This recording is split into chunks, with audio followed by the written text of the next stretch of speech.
My mom would be at all my sporting events. Let's say I was playing football, okay? My mother would be on the sidelines, and if the play on the field started going one way, my mother would run along like, Mark, get him, get him. I'd be like, oh my gosh.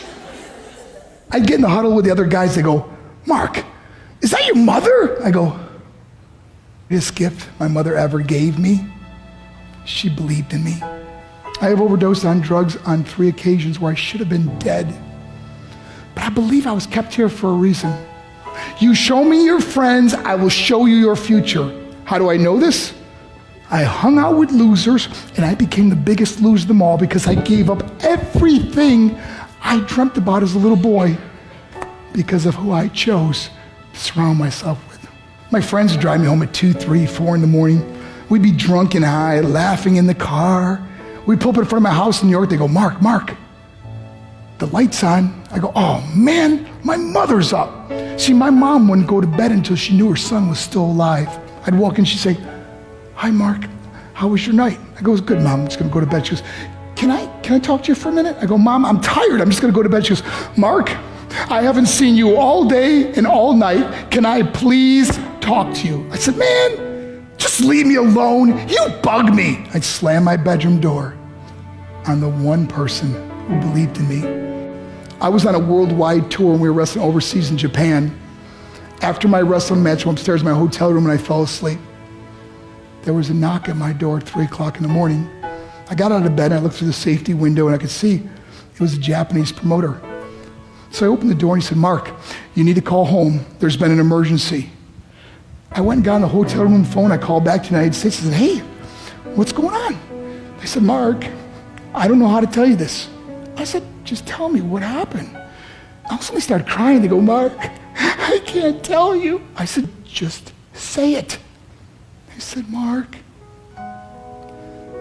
your mother died. I just threw the phone down.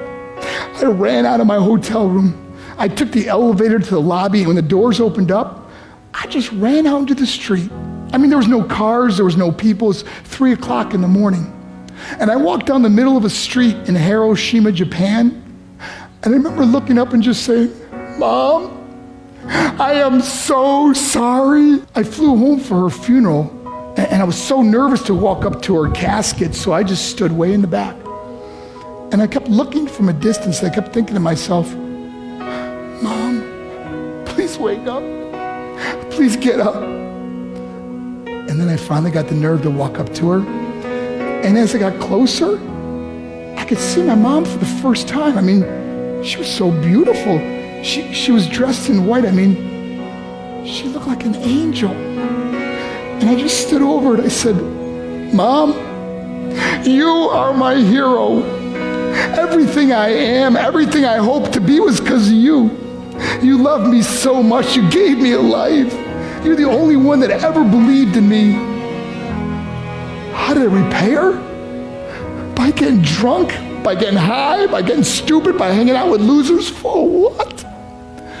All she ever wanted to do was talk to me. I wish I could talk to you now, Mom. I wish you could see what I'm doing. Why couldn't I have been a better son? We are defined by our choices. But if you surround yourself with people involved in drugs and alcohol and pills, it's a dead end. I'm not here to preach to you. I'm here to tell you I lived that life. It leads to broken hearts, broken relationships, broken dreams, and death. For what? To get high? If you have a mother or a father, when you go home, tell them how much you love them. See, my whole life was about being rich and famous. I had to be a millionaire. I had to win the race. I had to win the race at the expense of my marriage, my family, my friends. For what? To be all alone in the world? I learned what is truly important, and that is how precious this gift of life is, and our families, and how quickly it can be taken away. See, I no longer live in time, I live in moments. See, it's not what's in your pocket that matters, it's what's in your heart that truly matters. Love is just a word until somebody comes along and gives it meaning. You're the meaning.